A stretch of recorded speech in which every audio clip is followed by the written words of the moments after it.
voice is very deep. Oh, cool. Today, Oz. Yes. It's very uncomfortable for me. It's too manly. I feel like I'm Hello, very Baines. overshadowed more than usual. I'm Ozone Ocean. I'm here with my It's like deep you doing voice. like testosterone injections going on. It's going really well for me, yes. I don't know. I'm going to keep Horse testosterone. quiet on this. Oh, Sound like your jeez. son, your Yeah, son, it's my daughter. I don't know what's going on. If I've got a deep voice, it must just be the microphone doing it. Correcting tweaking itself. your settings. I got to find those settings for myself too. It's a Barry White setting. That's right. Manly setting. Yeah, this little setting, it goes from manly, womanly. You've got your set on womanly. Can Windows 10 butch me up at all?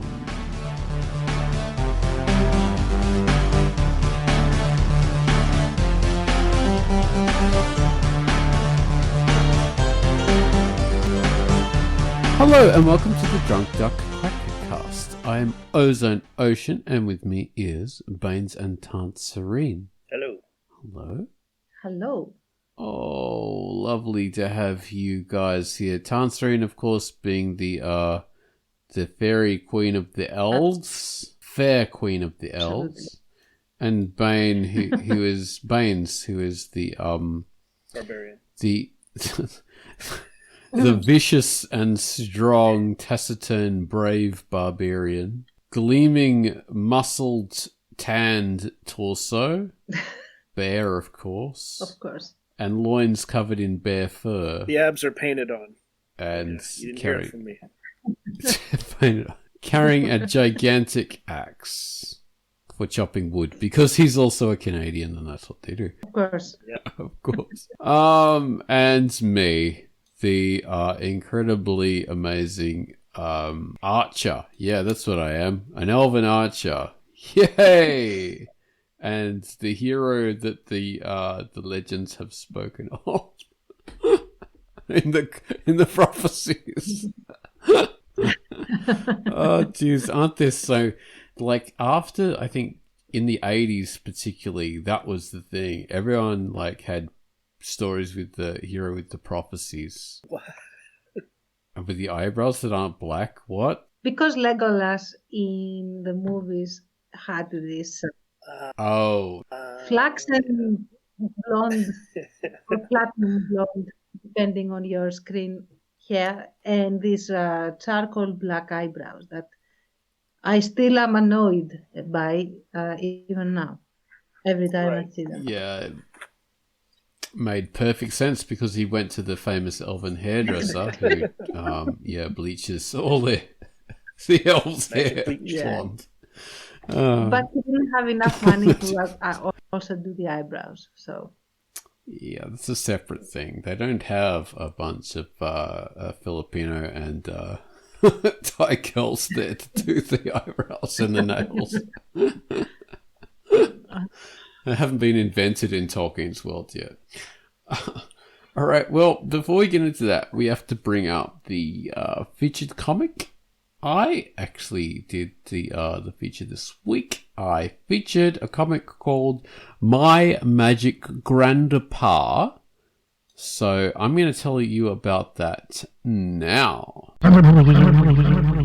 Hello, I'm Ozone Ocean, and my feature for the week was My Magic Grandpa.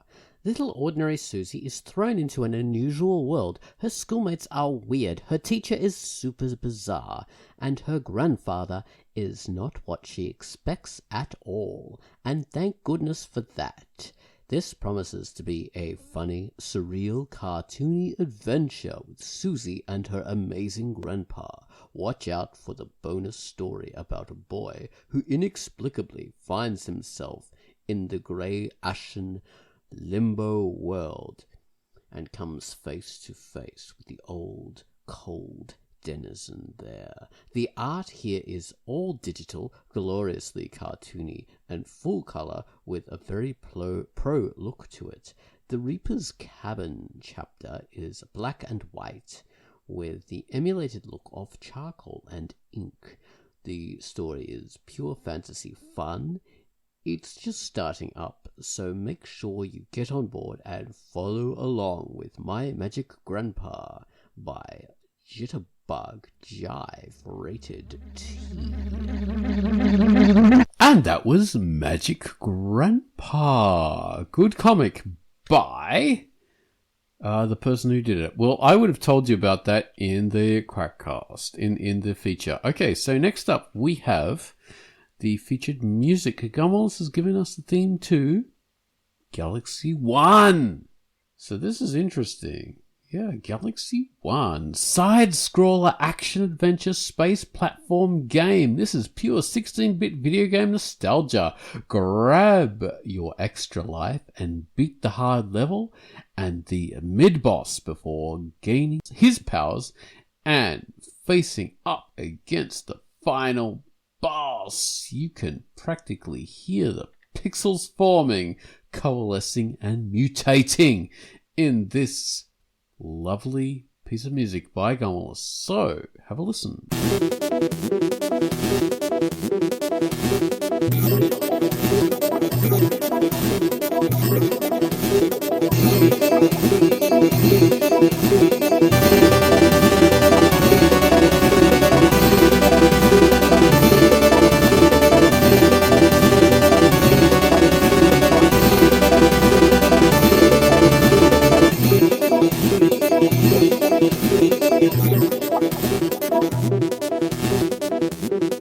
And that was the featured music. So this Gumwallis' theme to Galaxy 1. It's a comic by KPM 1578 and it's rated E. So check out the comic. It's a sort of a sci-fi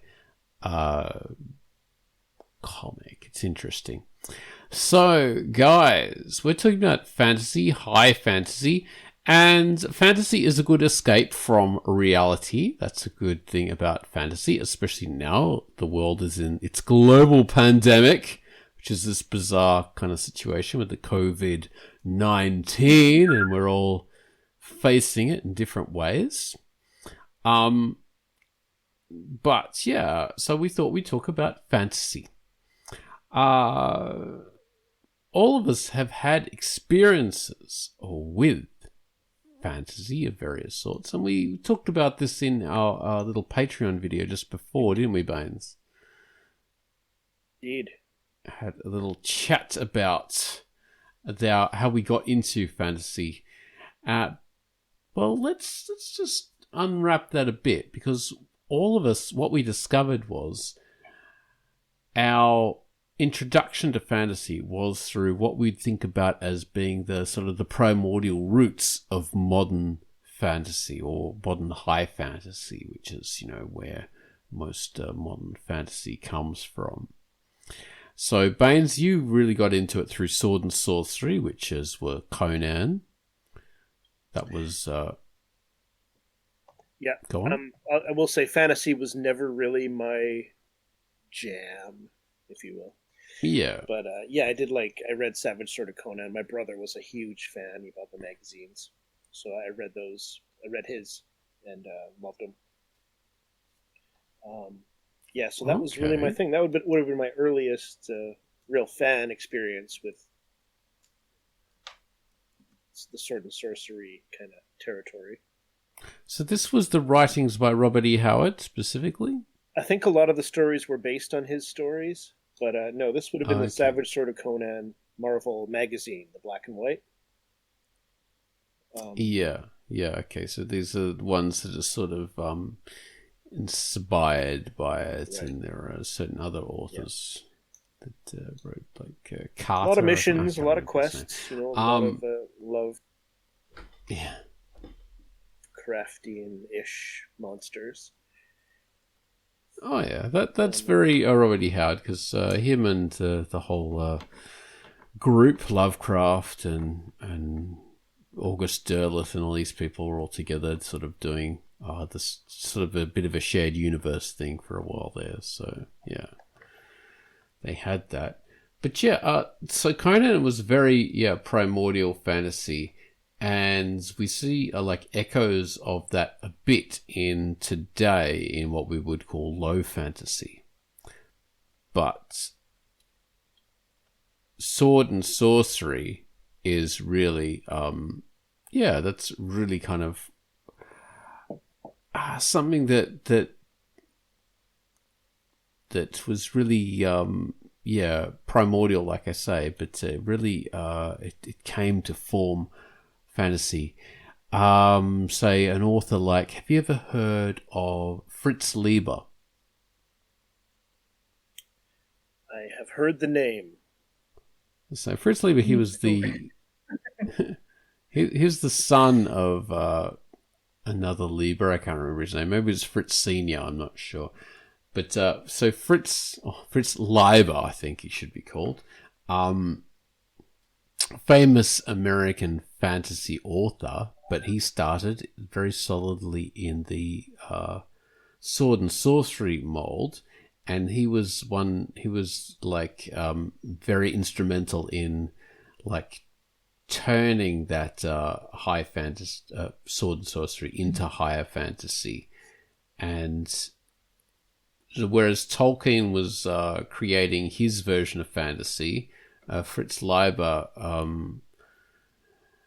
what you see in, say, like Dungeons and Dragons, that kind of version of fantasy, I think that is really, really way more strongly based on Fritz Leiber than Tolkien. Tolkien was the one where basically Dungeons and Dragons nicked all the orcs and the elves and, all this kind of stuff from. But Fritz Leiber's version of fantasy is where you get like magicians and dragons and monsters and like the lower fantasy, more fun kind of elements, drinking and fights and all this kind of stuff. That's all Fritz Leiber. He's the god of that. Yeah, he's really worth reading if you want to sort of if you want to get into like an earlier version of fantasy. Sounds like, man. I would look into that. You guys have probably mentioned that name before, right? It does sound familiar, but that from your breakdown, that sounds like way more my cup of tea than the high fantasy side of things. It's never been a favorite. Oh yeah, it really would be your cup of tea. This is adventure stuff. This is really down to earth kind of stuff. Whereas, say, the high fantasy that Tolkien gave us was very it's more Arthurian. I would describe it as being like it's like the fantasy version of what the British Empire saw itself as. Interesting. It's like, okay, so we've got this master-servant relationship that people respect, and, everyone is really good and really wanting to help each other, and it's a very patriarchal sort of world where we're going to look after the people of the lower races and that kind of stuff. We are the advanced kind of people, and we're going to look after and bring the light of civilization to them, that kind of thing. It's very British Empire fantasy, almost. I say a lot of that kind of stuff on my blog that's... as well. Still think. I get in some trouble for that. But... Because... I'm kidding. Yeah, I'm kidding, everybody. Please. But yeah, that's very Tolkienian, which a lot of people don't really realize. We have the Peter Jackson version, and it really doesn't cover it from that angle. And what people don't understand about what's his name, the Game of Thrones guy, is that one of his things is to try and be the anti-Tolkien in a lot of ways. He's like. Yeah, so he's taking things in, he's doing low fantasy, so he's making a low fantasy version of high fantasy. A lot of people look at it and go, oh yeah, he's basically doing the War of the Roses, and it's more historically influenced. But really what he was doing was trying to be this Tolkien's all very, nicey-nicey, I'm going to be dark, and introduce all these extra horrible, nasty things. And yeah, so that was really his goal. But still doing it in a high fantasy mold, which is interesting. That's what I'd say. That really, although he wants to package it or present it in like a very gritty, low fantasy sort of wrapping, Game of Thrones is still very much high fantasy. Although, I mean, it doesn't really matter that you have a lot of people being extremely unethical, or you have a lot of backstabbings, or I mean, you have warring interwars and political intrigue and stuff. It still is high fantasy because you have the knights versus some kind of wraith slash orc-like horde that is attacking. You have your magic. You have wizards, quote unquote. Not even quote unquote. Like you do have witches and sorceresses and stuff that affect the outcome of the war, and so on and so forth. It's just a different flavor of high fantasy, really. Low fantasy would be, I think it would be a lot smaller scale in the first place. It wouldn't be an epic of war between... That's the thing, epic. Yeah, high fantasy tends to focus on an epic scale, so we look down on it from a bird's eye view. This is huge scale, like you say, with wars. Also epic on a time scale as well, because we have prophecies. So there's things that are foretold, and we have, like events kind of progressing towards a massive giant conclusion, because, there's prophecy is a big part of it, and things according to certain rules, and that's that's very much that what's his name, George R. Martin. So yeah, that's his thing, so that's very true. So not really that removed from Tolkien, which hell of a lot of writers, because Tolkien became so famous and so influential. So in the 80s we saw millions of copies of Tolkien, some very, very successful ones, like Tales of Shannara, I think, that even became a TV series, I'm pretty sure. Can't remember who wrote it, but Terry something or other. That was a very successful, like, absolute carbon copy of Tolkien's high fantasy. Stephen, oh damn it, I used to know all these bloody titles. Yeah, anyway, there were a lot of like very successful copies of Tolkien for a very long time, because he became the model, and it was a while before people broke out of that mold and you started getting low fantasy, which was, really owes its origins to sword and sorcery, but obviously it's sort of, I would say, the product of like almost 100 years. Yeah, change. Low Go on, Tens. Sorry. The thing is that it's called low fantasy, so people assume that it's something, mired in some kind of ditch, and it's supposed to be, very, very low ethically or something like that, which is really not the case. It's just a matter of scale and of focus more than anything else. And I'm thinking, like, for example, if you take the series The Crystal Cave by, I think Mary Stuart is her name, if I'm not mistaken. So that is is a story within the whole Arthurian legend setting, because it is a story about Merlin, and it is told in the first person limited, if I remember right, with Merlin as the narrator. And it would qualify more as low fantasy, although you have all the high fantasy elements in it, because the focus is not on any kind of war or any kind of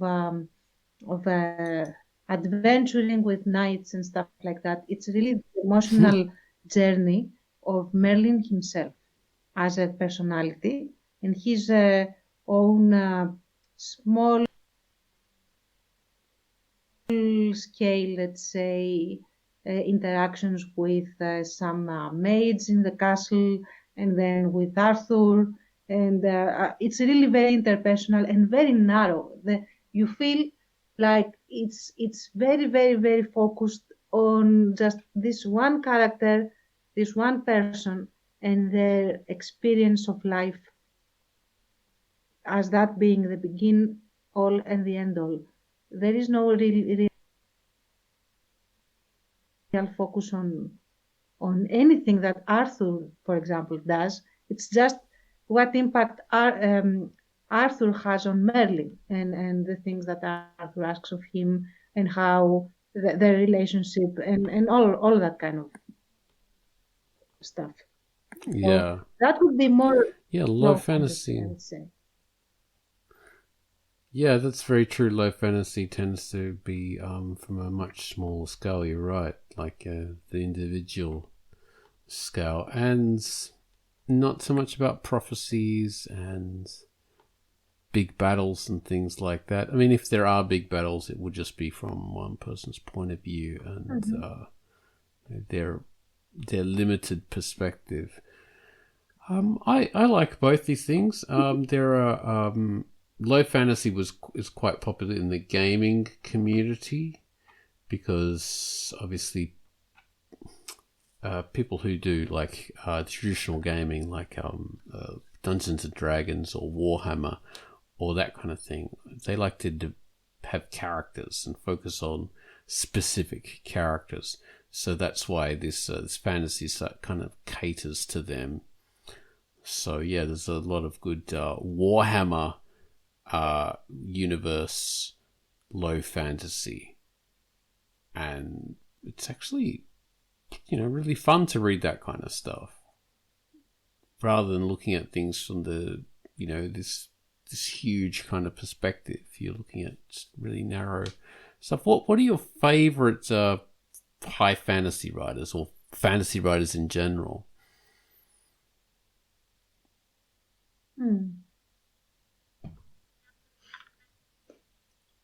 Fritz Leiber. I've never read it. He is a good I'm author. into it, Get man, into from him what you if you say. I'm can. gonna look He's it up. dead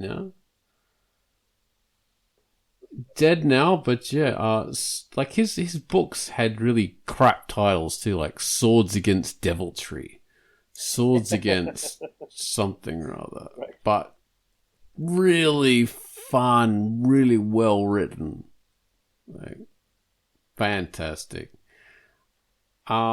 He's definitely one of my favorites, I would say. Raymond E. Feist is one of my favorites as well. Friends on Facebook with him, actually. I've met him in person a couple of times. He's a very interesting, good fellow. Yeah. He's in his 70s now, I think. Still writing, still a working writer. The first big book that he became famous for in the fantasy world was Magician. So this is a very well told high fantasy story in that we're introduced to the world through the eyes of a young boy.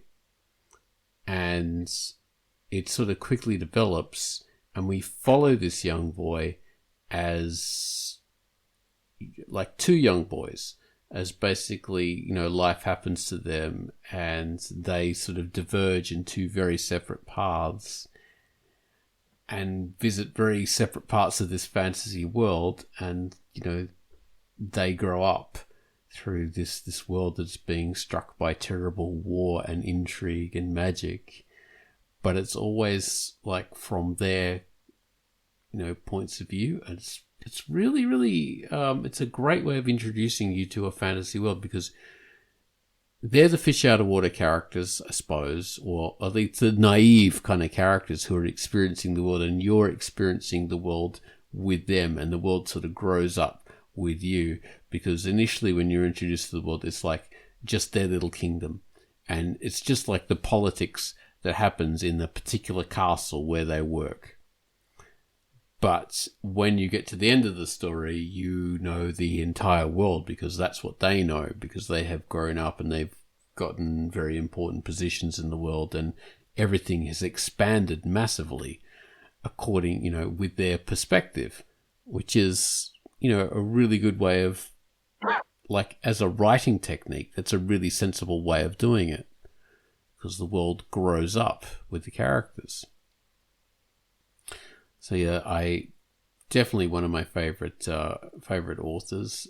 At least his early series with his Rift War saga, I think it's called. So yeah, I like that.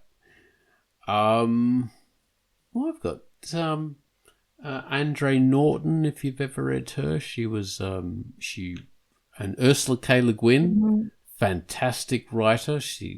These writers from the like the 60s, the 70s, that kind of stuff. They were writers who were not really following the Tolkien kind of mode. They were writing their own kind of style of fantasy. And it really shows that they're really individual and really fun and quite unusual compared to the Tolkien clones. And it's still high fantasy, but it's doesn't really follow those modes you're used to. Ursula K. Le Guin is one of the titans of fantasy writing.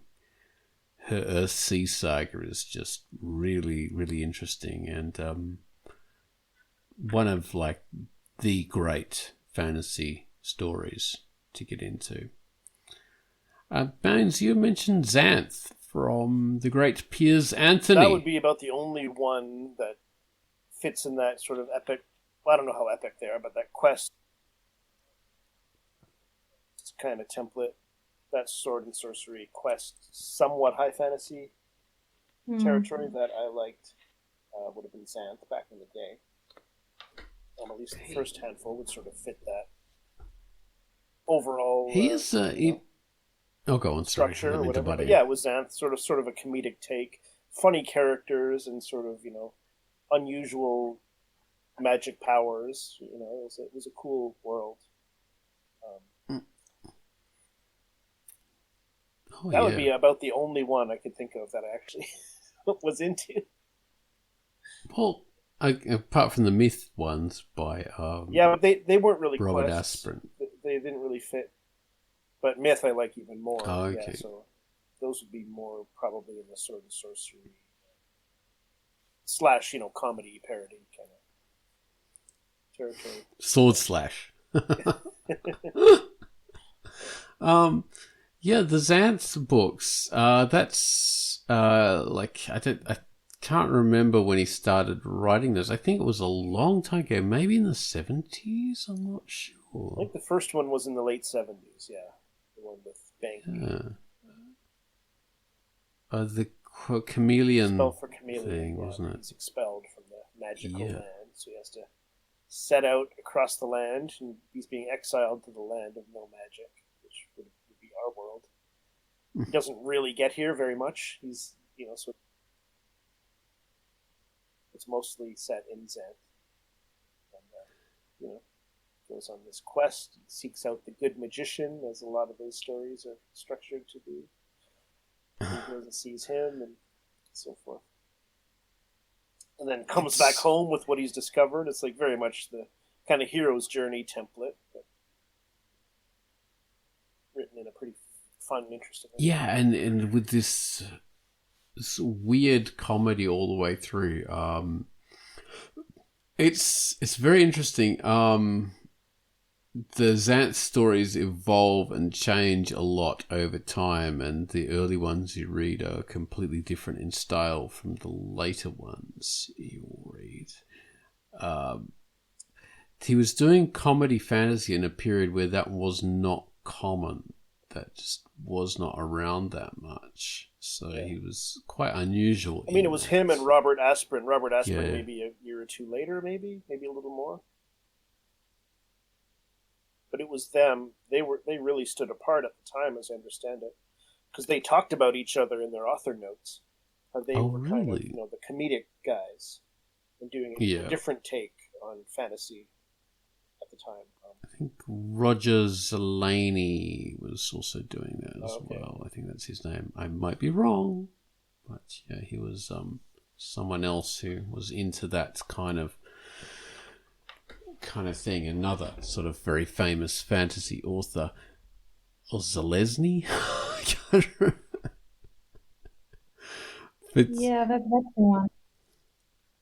Like I'm trying so hard to think of authors that would be my favorite and be high fantasy authors, and I'm very much surprised to be drawing blanks. And I've been trying to find some titles and stuff, and there is yeah, I guess Tolkien will have to be my favorite for the sole reason that he's the only one I can remember that I liked. So yeah, okay. oh, fair enough. The only one. I've got a whole bookcase full of fantasy novels, but I haven't read them for years, and I can't remember all that. It's not no, it's the high fantasy, big armies, quests and stuff like that. Because if we go on general fantasy, I do have some authors that I really like, but they don't really write in the sense of big chosen one kind of thing. So I've just remembered another one, David Eddings. Very much a Tolkien clone, especially his early novels. They had characters who had a prophecy. Basically, you start out with a poor farm boy. There's a prophecy that this something's going to change, and all these guys come along and help him. So one of the key properties of this kind of high fantasy in the Tolkien mode is a prophecy and people coming along and forming a party and unlikely heroes. That was the thing. So your heroes always had to be unlikely, from humble origins, and destined for greatness. I'm going to be king. It's even Arthurian as well, because, from humble origins, destined to be king. And prophecy again in there. So David Eddings was really like clone. He did this a couple of books about that. I can't remember what they were called, but yeah, very much in that style. And then he sort of graduated to more interesting fantasy when he went and did his like he did these other two series, the Elenium, I think, and I don't know, some other series, some other weird title, but they were a lot better. Yeah, once he started to break out of that Tolkienian mode, which is rather at least after the 80s, was very, very well trodden and very boring, and Me Too. So many people doing it. Did either of you guys ever read Anne McCaffrey? possibly. I might have read one way back. Yeah, I had some friends who really liked that. Who wrote that? So she made a big... Oh no, go on, please. Oh, she made a big splash with her Pern books. So this is basically a science fiction story about, like spacefarers who go and discover a planet, and suddenly there's this horrible this other planet sort of goes through their atmosphere or gets close enough that these organisms fly from that planet, and they sort of just rain down on this planet where these people settled, and they just melt everything. They just absorb it and eat it. These unthinking kind of worm kind of creatures. And that happens like every, like I don't know, 80 years or 100 years or something. And these space colonists, to deal with it, they genetically engineer these dragons, because they have these lizard kind of creatures on the planet, and they genetically engineer them to turn them into huge dragons that people fly and like burn this stuff out of the skies in order to protect their crops and stuff. So that's the preface to the story. But when you're really, introduced to the story, that's just like the prologue. The story itself is based around like this whole community that have grown up, and they've become they've regressed to a medieval kind of stage, and there's just these people who ride dragons, and their whole society is based around these kind of royalty who ride dragons, and they look after the poor people who, are just tending crops and stuff like that. And there's different castle holdings around, and, you've got lords and ladies and all this kind of stuff. So the stuff has sci-fi origins, but basically it's become a fantasy story, and, that's quite good. Quite fun, they've got a lot of recognition for a reason. The Wheel of Time. Oh, go on. Oh, yes. I cannot remember. I cannot remember who it is. Jordan. Robert Jordan. Jordan, okay, thank you. Finally. The Wheel of Time. I remember the thing with the Wheel of Time thing is I remember very vividly reading all the books when I was in junior high school. And that's all I remember. I remember being fascinated and really liking it and loving the characters branching off to face the Dark One and stuff. And that's it. Then I draw a blank about this entire world. I do remember that it was a very engaging world building and setup and stuff like that. But that's the only thing I remember. Wheel of Time is interesting. That was started out very much in the Tolkien clone mode, and it was quite late for that, because that was in the 90s, I think, when it really started.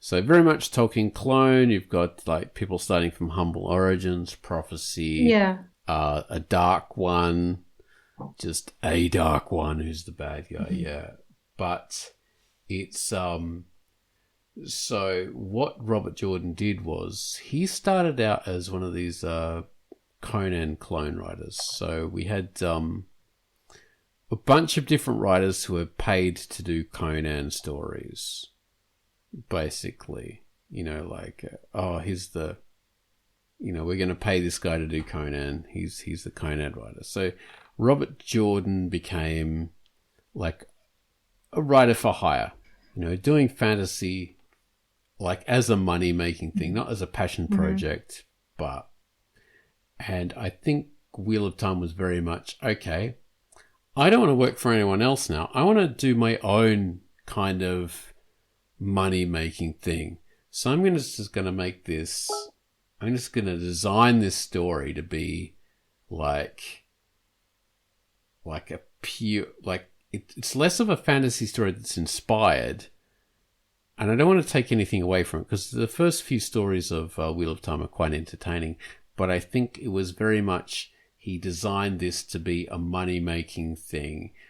And so he he Yeah, copied possibly. bits wholesale from Lord of the Rings. He copied bits wholesale from Dune. Mm-hmm. Like, just completely stole bits from Dune, and he just joined all these in together and mashed them up and That might turned it be, into this. yeah, that might be why I don't remember it, because I remember that after reading those, I immediately hopped on and graduated Tolkien, and I read Tolkien, and Oh, then probably forgot all about him. Um, I don't know. I don't know why I don't remember anything about the parameters of the story. the, It, the Wheel of Time is quite fun. It has a huge fault in that there's masses amount of padding, characters arguing, like talking backwards and forwards, just on and on and on and on. It's just padding, padding, padding, and it really should have ended like at the 5th book or something, but it kept going on and on there are and on. 5 Oh, books. I remember reading 3. I think they're about 7 or so. I don't know. Or Oh, 8. okay. It just went on and on and on. And they're big books too. Mm-hmm. They're not thin. Yeah. So I they also are entertaining, at least in the beginning. I would really want Go to on. recommend the entire Crystal Cave series that I mentioned before, because they are. I remember that. Not I remember. I'm pretty sure that a big. It was a big influence in the way I write in general, um, and it it added, at least for me, it was a first experience in the fantasy genre, that you had a character driven story, as opposed to story driven, completely, characters go from point A to point B as a group, and they do such and such and such and blah blah blah blah. And it was very high relief on the element of choice, and of what that choice does to the person that makes it, like the impact, the impact of consequence. It was, at least the way I remember it, it was extremely impactful, powerful, and stuff. And the whole Crystal Cave, so you don't really see it easily. It is a point of reference, and even, I would say, a symbol for Merlin's mental health and well-being, and even his ethics almost. So it is really, really nice. And I'm actually a bit disappointed that this series hasn't gotten any attention and any love from anyone. Like, even when they go to create, series and dramas from the Arthurian legend, they never go to Mary Stuart, which is unfortunate, I think. It would make a really good drama and really good character studies, because everyone there is actually a 3D personality. You don't have archetypes at all. So there's that. I think what most people tend to go to for Tolkien is a once and future king. Yeah. That's the one they usually bring out all the time. But yeah, it's I've never heard of the Crystal Cave series. You see, that's my point. I discovered it only because I was permanently installed in my school library, basically, reading stuff. So, yeah. Okay. Well, this is one thing I wanted to ask. Do you guys, like, from the experience you have had of reading fantasy authors, have you noticed like a difference between male and female writers and how they approach fantasy?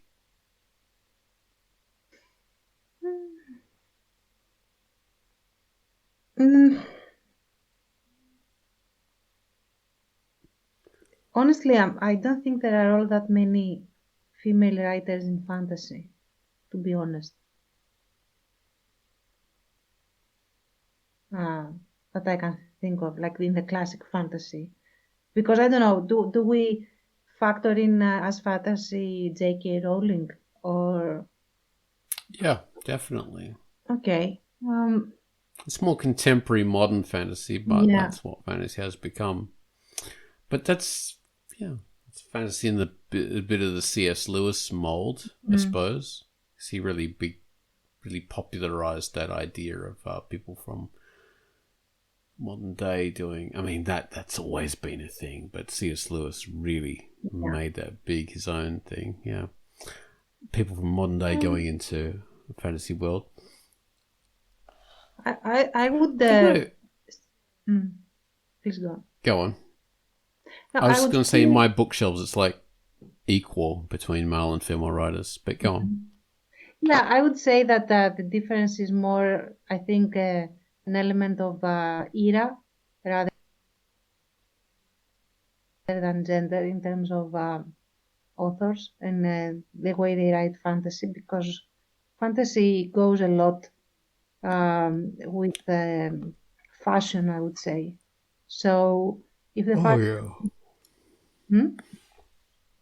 Yeah. Yes, So definitely. if the fashion is, let's all write about huge armies clashing and weird wizards that don't do much magic, for example,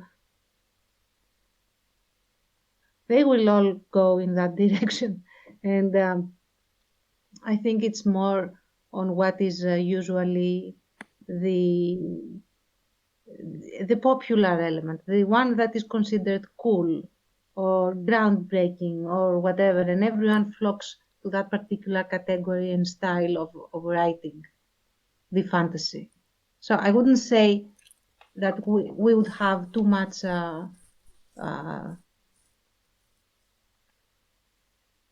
difference in the way a woman or a man would write fantasy, except maybe, like as an author, I had a lot of people thinking I was a man rather than a woman. Interesting. Yeah, although Is that just because of gender stereotype and sexism? I think it was because I'm at least one person that was very, very surprised when I told him that no, I'm actually a lady. Yeah. That my scenes were very, especially my battle scenes were very bloody and gruesome and stuff. So, like I couldn't expect a woman to do all that stuff. So yeah, I don't know. Take of that what you will. Yeah.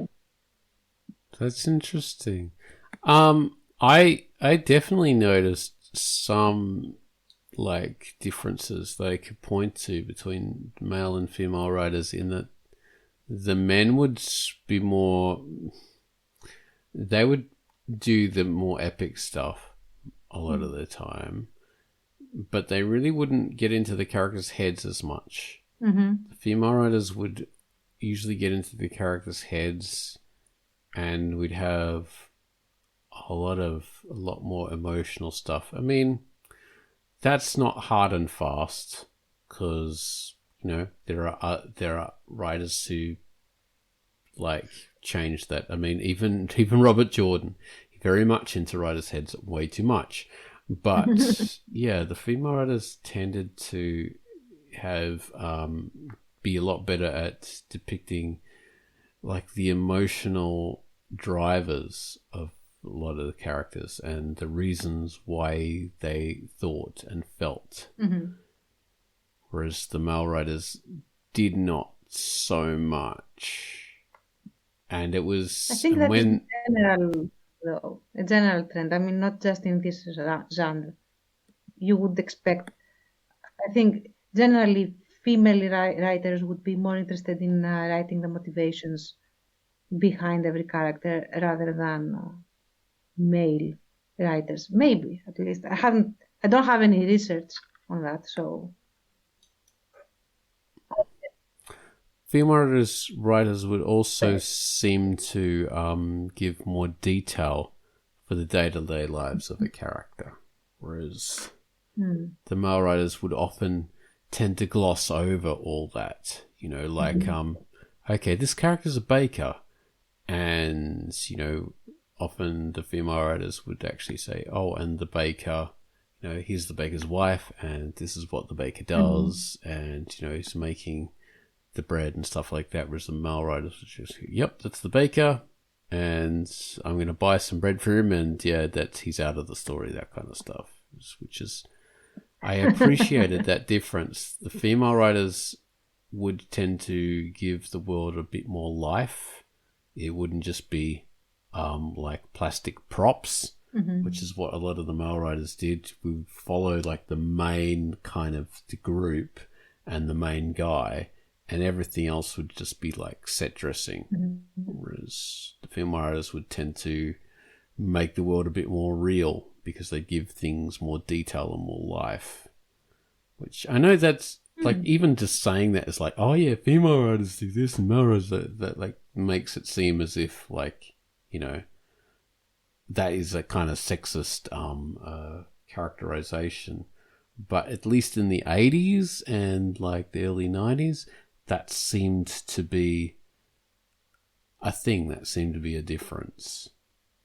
So, I don't know, make of that what you will. But yeah, that was my impression anyway. So, yeah. I think it really, again, it is like a result of a lot more elements and factors than just the gender, because, and that's another thing, I always recommend when you are reading something and you like it and you are into it and stuff, to perhaps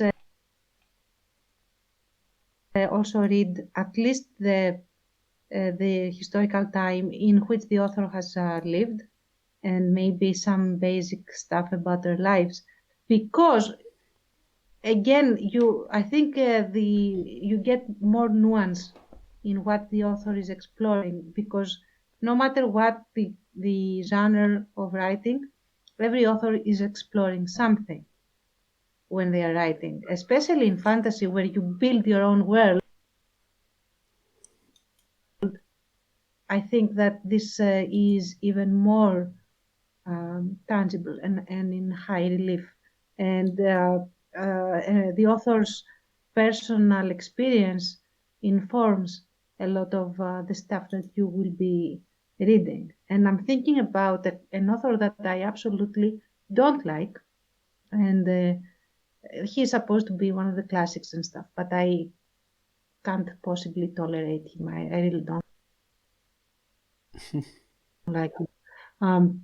And that is Heinlein, who has written... I hate him. Sorry. Robert Heinlein. I've never read fantasy by him. I've read some of his stuff, but never the fantasy either. Or sci-fi. Don't read the stuff. Yeah, it's. I would say it's more fantasy than science fiction, although it is packaged a lot as techie stuff. And it's like a 60s science fiction. Often is not science fiction; it's just a space fantasy, in my opinion. Okay. So his idea is like he had a lot of weird views about life and about humans and about human behavior and what human behavior should be. And you see it everywhere in his writings. To the point that he even, and that in my opinion is bad writing, but anyway, he stops the plot completely, full stop, to tell you what you should think about what you have just read. So, yeah, you want to slap him. Like, it's like, stop being such a pretentious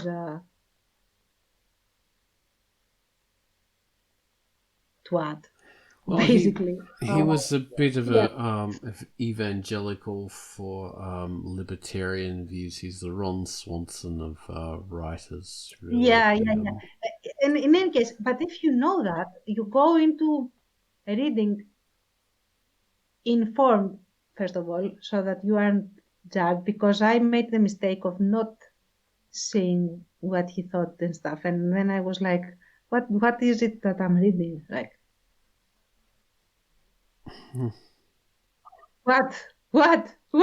It's like, like, do I dare turn the page? Like, my mistake. So, and it's not that he doesn't have penmanship, let's say. Okay, he does. I still hate him. Our opinions differ to the point that I'm constantly kicked out of the story. So, well, he liked cats, which is a good mark in his favour. I mean, any author who likes cats. But yeah, and that is a very big thing. Like, when you read a book, especially when you read the fantasy that is literally a world that has come out of a person's brain, you get into that person's brain, and they in turn also get in yours. So I think that it does credit to the author to take the time to just see who they were and then read what they have written and enjoy it better, I think. Yeah, good point. I mean, like what we say, like with Tolkien. So he came from South Africa. So he's a British man from South Africa. So people sort of all think of South Africans as being the Boers, but like the two main groups there. Like there's the more British side, and that was what he came from. So he comes from that.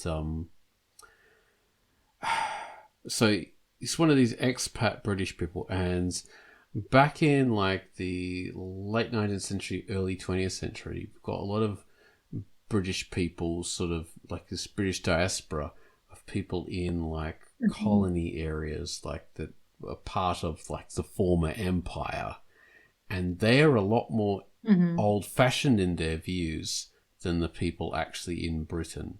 So that's what informs Tolkien. So it's not a racist point of view; it's a more not more so than anyone else, because of course everyone was very racist back then, but he wasn't. It's not like racism doesn't define his view. It's an imperial point of view, but it's also a very old-fashioned kind of idealized imperial view that he had, and that informs his writing.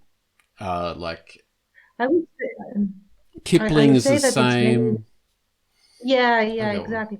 I would say that it's a very old-fashioned academician. Of course, he was an academician, but it's this. I felt when I reread it after high school, I saw a lot of Plato in a lot of the things that he suggests.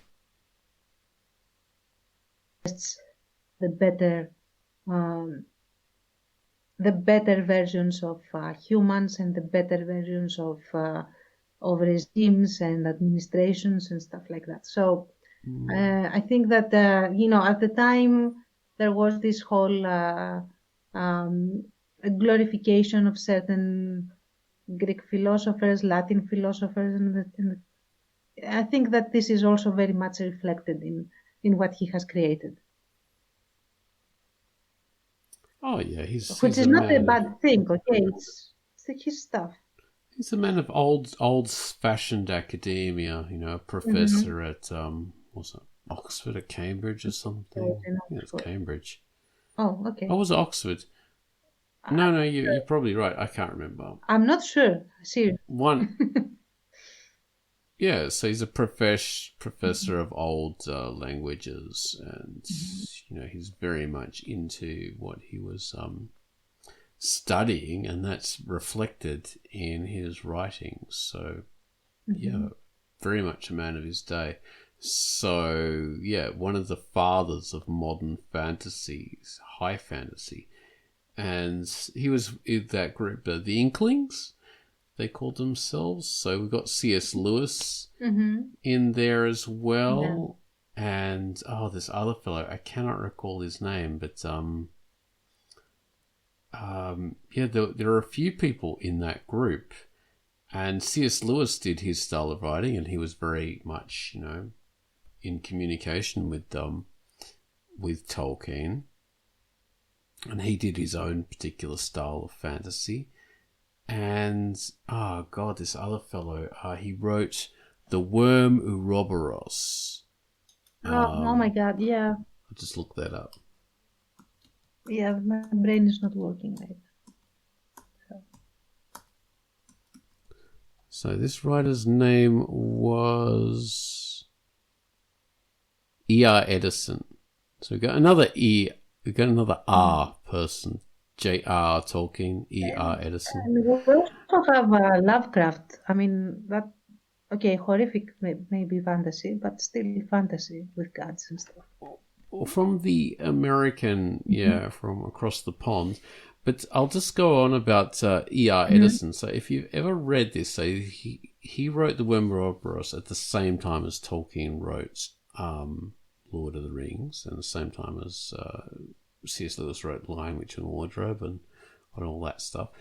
And The Worm Ouroboros is very different in style, incredibly different. It would be much more described as low fantasy in a lot of the ways that it's written. It's a lot darker and a lot bloodier and a lot lower than Tolkien's world.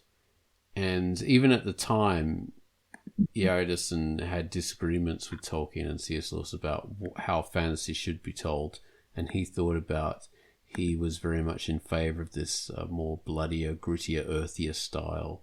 So that's quite interesting, and I think it's worth reading for a lot of people. It's hard to get into at the beginning because he tells that the story starts out with this traditional framing form, which is what stories used to start out, like fantasy stories.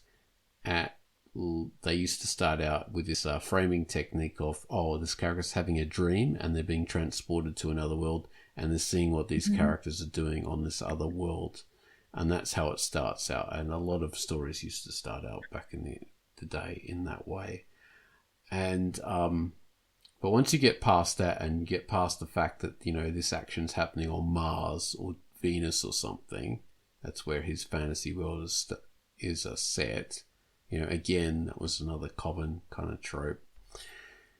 And you get into the world of it, then it starts to take on life and it starts to become a lot more visceral and a lot more interesting. And yeah, it's another view of like the early world of fantasy. And you can really see how, the whole thing developed. But you're right to bring up Lovecraft. Baines, have you read Lovecraft? Just a little bit, yeah. A little bit. So this is Lovecraft was really more a sci-fi kind of guy, like contemporary sci-fi. This kind of stuff would happen, or horror, sci-fi horror, because this stuff would more happen horror in the present day. Right? Horror. I don't know about the sci-fi. I think it was depending on the short story. You had some that was fantasy and other things that were more towards the science fiction. The reason I brought him up is because he has some views when it comes to race, when it comes to gender, when it comes to social class, definitely. And that again is informed by his own background. And Yes, by the views, by the social matrix within which these people found themselves, really, isn't it? Like, this is very interesting to talk about because, okay, we've got Lovecraft writing in his own way and sort of being sexist and racialist and all this, but I think all these early fantasy writers had a bit of that in them. So they've all informed by those early kind of 20th century views, and they've all got a little bit of that in them. Lovecraft more than most, much more. But then again, America was way more racialist than, Britain and a lot of other countries at that stage. And we've also got, like, so his group, Lovecraft's group, which was, say, August Derleth and I think August Derleth and what's his name, Robert E. Howard and a couple other people. So they sort of were writing in a shared universe somewhat. And they all had very similar ideas about race and stuff. Yeah. But if you read their later stories, it's really interesting. All these guys changed quite a lot, especially Robert E. Howard. And you can see that, okay, this guy must have had a bit more experience of the world, must have like met a lady friend, and suddenly his writing is no longer as sexist. Suddenly he's like actually thinks of women as real people, and there's a huge change in Robert E. Howard. And yeah, even Lovecraft, he became less racist and changed a bit. So that's fascinating to see that change happening from such an extreme as it was. So have you read the later ones as well? No, because I was turned off by the first ones. Well, this is. I really liked his like atmosphere and the way he builds atmosphere and stuff. Yeah. But I wasn't a fan of. I can't say. I can be very forgiving usually, but if it becomes, if certain aspects of the writing, especially when it comes to social commentary and stuff, becomes too disrupting because it is so out there and completely different to what I believe and stuff. I cannot really read it after a while, despite the fact that I recognize talent. That has nothing to do with anything. So now I will go read the later ones to see the difference. So. Well, if you ever read about something, a more biography kind of thing that's written about him, you can sort of, people actually note that there was a bit of a change in how he sort of viewed the world. This is very striking because with Robert E. Howard's writing, like I downloaded like heaps of PDFs of every bloody story he ever wrote, and reading the early ones. My God, the guy was just like, I don't think he'd ever like talk to a woman. His character, his writings and characters, he just didn't understand ladies at all. But towards the end of his life, his women and his characters who are like from other races, so to speak, they suddenly become way more human and way more interesting and no longer just enemies or fixtures or people to bed, or people to fight. They become real people. So it's striking the change that happens, and that it's only from 10 years of writing. Yeah, he didn't write all that. It's not very much. Wrote a massive amount over a short period. 10 years can do a lot to people. Believe me, like and I don't want to put myself at the same rank as these people, but uh, in the fantasy world that I have created and the story and stuff, they are 3 books. So the first 2 books are out because they were. I mean, when I did this setup and what I wanted to say and stuff, after that, writing them was very easy. But then the third book, which is the finale basically, and where the answers are given on the existential stuff and the political stuff and everything. Although I wrote the third book and it was going to be published, but then the crisis happened and it became almost impossible to actually print and get out there as it should. In the end, I'm glad for that because now I am rewriting it because I have a completely different outlook as to what would have happened and should have happened given the characters. So now I am actually rewriting the third book, and it's and the thing is that it's going to have the same ending. It's just that they arrive at that particular end completely differently and with different people. The character combination changes. So, yeah, 10 years can do a lot of difference for any person, and even more an author. So, Oh yeah, that can advance a lot. So of course your stories were the art of veiling. That's the series very much focused on magic and learning magic and how it changes things and war. So high fantasy, would you say?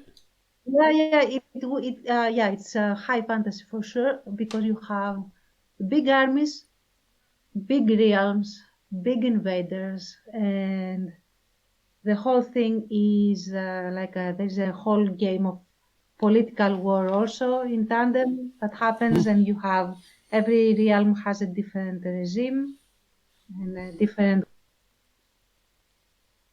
ways of handling things, handling magic, handling sorcerers, and the whole 9 yards that go with it, and then the ramifications of every system. For example, the main character's country, because the realms are countries, has a caste system, and the caste system is the one that regulates who gets to perform magic, whether or not they actually have the talent for magic. And then you have another state that is completely militarized and it has a completely different arrangement, and another that is more democratic. And of course, again, you also have the invaders, and they also have magic and stuff, but they are more tribal with a central tribal king, sort of Czechi's Han like, but not Czechi's Han, because they are not a different race than the other guys that are being invaded. They are more or less the same people, which is another thing. I don't have races, I have nations. So yeah. Okay. Oh, all right. Yeah. Well, that's a good distinction because, of course, race is a totally artificial social construct. Mm-hmm.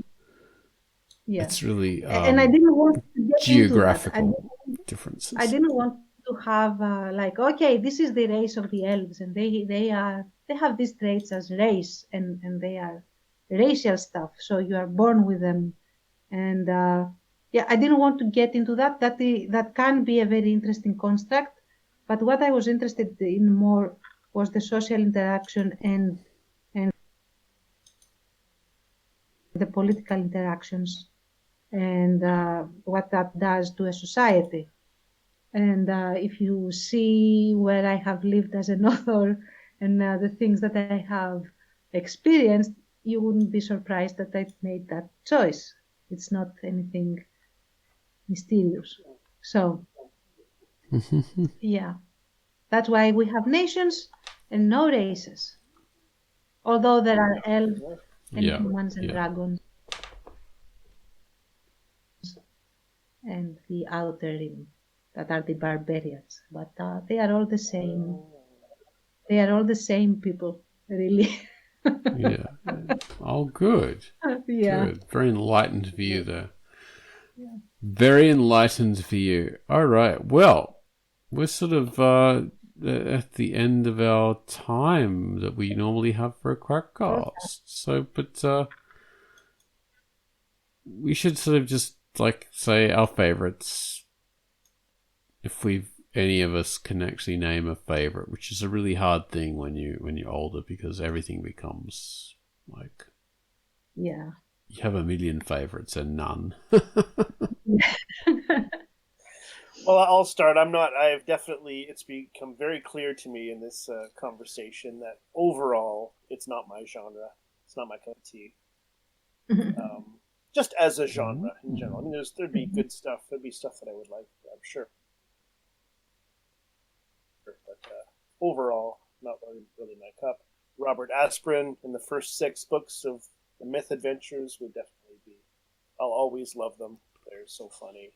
The character banter and the kind of somewhat cliched plots, but with interesting, fun characters. Great stuff. Until later, he kind of goes the other way. He goes later into they get depressing, they get weird. He's got these rants in the middle of the book about different taxes and stuff like that. And he had a lot of tax trouble, I think. And sadly, at the end of his life and stuff like that, there's a lot of bad stuff going on. So there's these strange rants that appear. But definitely that I'll always love those. They're a lot of fun. Really quick reads. And, really nice. Yeah. Oh, lovely. I really wanted to get into Aspirin books, so because I started out reading Fools, one of his Fools stories, which was a later sci-fi series that he did. Yeah. And I loved it. It's fantastic. On that theme, Terry Pratchett, he's one of my favorite fantasy comedic authors. I think a lot of people would also agree with that. So he's sort of on the Robert Aspirin mold. Very much a spoofy kind of satirical kind of writer initially, and then becoming a bit more preachy as he went on. I did want to bring that up. That's the other half of the Arthur who sort of grows up a little and evolves a little and gets a more world-encompassing thing. Is the other side of that. As an author gets more successful, they can get away with these kind of very personal, sometimes very strange kind of rants and points of view that show up. Oh yeah. You look at the early books and then the later ones, you're like, wow, this person was holding back some odd ideas, and now they're flying free with it. But yeah, it's kind of Terry what's his name? Piers The Anthony, Xanth guy definitely. was He's who I'm thinking of mainly. Yeah. Oh yes, he was. Yeah, he had this rant that about because I'm so famous now that I don't need an editor anymore of any kind because my spell checker will take care of all my spelling mistakes, and I don't need anyone to tell me what I should do and what I should not put in my stories. Not thinking about the fact that I'm kind of nuts in some ways. Maybe there's some stuff that shouldn't be in this book or any book. Quite nutty. Yeah, he is definitely one of my favorites. Me too. Yeah. Just because he's so weird and nutty. So I'll say bloody Piers Anthony is a favorite of mine. I'll just nail my colours to the wall for that at the moment. That'll be my favorite for this QUACKCAST. Good old stuff. Piers Anthony. It really is. Yeah. Incarnations of Immortality, and Xanth, Like, he's written so many books. It's really incredible just on that level. But yeah, it's great. A lot of great stuff. Oh yeah, like the space dictator stories. I can't remember what they're about, but yeah, very fun writer. Tance is on the phone, so she can't tell us her favorite. In the fantasy world, it's huge, and there's so many like aspects to it. I lost interest in fantasy a long time ago and started to go more to the sci-fi. Right. But I'll always go back to the fun fantasy. You know, I always go back to Terry Pratchett and Piers Anthony, because they were a lot of fun to get into. They don't take themselves too seriously. And lower fantasy, I think that's something I will always go back to, because the whole high fantasy things from that whole high perspective becomes a bit less interesting, and it's more fun to sort of take things down from a lower angle, from just a character's point of view. Oh, Fritz Leiber. Right. Fritz Leiber, that's another one. So much fun. Yeah. That's a character that I never lose interest in, a writer who I never lose interest in. Went back to read his stories a while ago, and just as good as ever. Just really, really cool. I can't recommend him enough. He's, a god of the fantasy world. I think Tans is back, is she? Tans, are you back? Yes, I am very quickly, because I will need to go because of some extreme stuff that is happening over here. Yeah. In terms of, coronavirus stuff. So that would be dystopian novels, not fantasy.